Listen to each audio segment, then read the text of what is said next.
Selamat pagi Yang Mulia Majelis Hakim.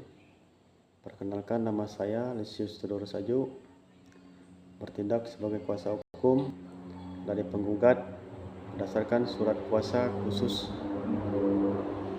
tanggal 1 Oktober 2025 dalam perkara perdata nomor 123 penggugat 2025 Sekadau Hilir. Pada kesempatan ini izin kami menyampaikan uraian lengkap penggugat terhadap tergugat. Identitas para pihak secara singkat. Penggugat dalam perkara ini adalah Saudara Budi, beralamat di Jalan Pelajar nomor 10. Sedangkan tergugat adalah Saudara Krismar, beralamat di Jalan Pangsuma nomor 7. Identitas ini kami ajukan secukupnya untuk kepentingan simulasi persidangan.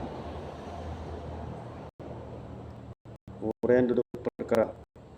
Yang Mulia Majelis Hakim, penggugat dan tergugat pada tanggal 10 Januari 2024 membuat perjanjian pinjaman meminjam uang di mana tergugat meminjam uang sebesar 50 juta dan berjanji untuk mengembalikan paling lama tanggal 10 April 2024. Namun hingga lewat waktu jatuh tempo, tergugat tidak mengembalikan uang tersebut.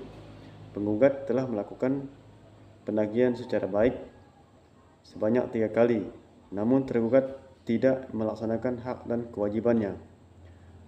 Perbuatan tergugat ini telah merugikan penggugat secara material sebesar 50 juta, ditambah bunga wajar sebesar 6% per tahun, serta biaya yang ditimbulkan akibat keterlambatan tersebut. Argumentasi hukum. Yang Mulia, perbuatan tergugat yang tidak memenuhi prestasinya merupakan memprestasi sebagaimana yang dimaksud dalam pasal 1238 KUHP Perdata yang menyatakan bahwa debitur dianggap lalai apabila dengan surat perintah atau akta jenis dinyatakan lalai. Pasal 1234 KUHP Perdata yang menyatakan bahwa ganti rugi wajib dibayar apabila debitur lalai memenuhi prestasinya. Selain itu, berdasarkan pasal 1338 KUHP Perdata, perjanjian yang dibuat secara sah berlaku sebagai undang-undang bagi para pihak. Dengan demikian, tergugat secara hukum berkewajiban mengembalikan pinjaman tersebut. Identitas tanya jawab singkat. Hakim, Saudara kuasa hukum penggugat, apakah benar sudah dilakukan upaya penggugat sebelum perkara ini diajukan ke pengadilan? Kuasa hukum penggugat, benar Yang Mulia, penggugat telah melakukan penagihan sebanyak 3 kali, yaitu pada tanggal 15 April, tanggal 30 April, dan tanggal 15 Mei 2024. Namun tergugat memberikan itikat baik. Hakim, apakah ada sanksi yang mengetahui adanya perjanjian tersebut?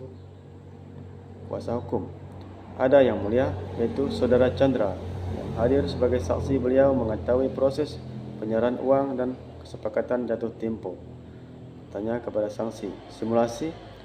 Kuasa hukum, Saudara saksi, apakah saudara mengetahui adanya perjanjian pinjaman meminjam antara penggugat dan tergugat? Saksi, benar, saya hadir saat tergugat menerima uang pinjaman sebesar 50 juta. Kuasa hukum, apakah saudara mengetahui bahwa tergugat belum mengambil pinjaman tersebut hingga saat ini? Saksi, benar, hingga kini tergugat belum melunasinya. Tanggapan terhadap jawaban tergugat. Yang Mulia Majelis Hakim, menanggapi dalil tergugat yang menyatakan bahwa ia belum mampu membayar karena kondisi ekonomi, kami tegaskan bahwa ketidakmampuan bukan alasan hukum untuk membatalkan pemberkatan yang sah. Hukum Perdata Indonesia tidak mengenal alasan tidak mampu membayar sebagai pembenar wan prestasi. Dengan demikian, dalil tergugat harus disampingkan. Kesimpulan refleks berdasarkan fakta-fakta persidangan. Bukti surat berupa perjanjian pinjaman uang, keterangan saksi penggugat, argumentasi hukum dari pasal-pasal KUHP Perdata, maka terbukti bahwa tergugat telah melakukan konprestasi. Petitum tuntutan. Yang Mulia Majelis Hakim, dengan ini kami memohon agar Pengadilan Negeri memutuskan: 1. Mengabulkan penggugatan penggugat untuk seluruhnya. 2. Menyatakan tergugat telah melakukan wan prestasi. 3. Menghukum tergugat untuk membayar kepada penggugat uang sebesar 50 juta. 4. Menghukum tergugat membayar bunga 6% per tahun sejak jatuh tempo hingga putusan. 5. Menghukum tergugat membayar kerugian material sebagai 5.000. Menyatakan putusan dapat dijalankan terlebih dahulu. Menghukum tergugat untuk membayar seluruh biaya perkara. Demikian Yang Mulia, terima kasih atas kesempatan dan waktu yang diberikan. Terima kasih.